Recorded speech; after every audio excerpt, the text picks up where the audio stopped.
શુક્રવારે ટ્રમ્પે ચાઇના પર ટેરિફ નાખતા યુએસ માર્કેટમાં મોટો ડાઉનફોલ જોવા મળેલો છે, જેના લીધે આપણા લોકો ઘણા બધા ચિંતામાં છે કે સોમવારે આપણું બજાર નીચું જશે કે ઉપર.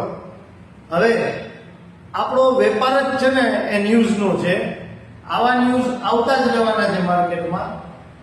જો તમને તમારું ફંડ મેનેજ કરતા આવડે છે, જો તમને તમારી જૂની પોઝિશન મેનેજ કરતા આવડે છે, તો તમને આવા ન્યૂઝ એ ચિંતા નહીં, મોકો લાગશે. તો તમારે શીખવાની જરૂર છે. આવા ન્યૂઝથી ચિંતામાં આવવાની જરૂર નથી. અને જેટલી પોઝિશન આપણે મેનેજ કરી શકતા હોય, જેટલું કેપિટલ આપણી પાસે હોય અને જેટલું રિસ્ક આપણે લઈ શકતા હોય એટલું જ કામ કરવું.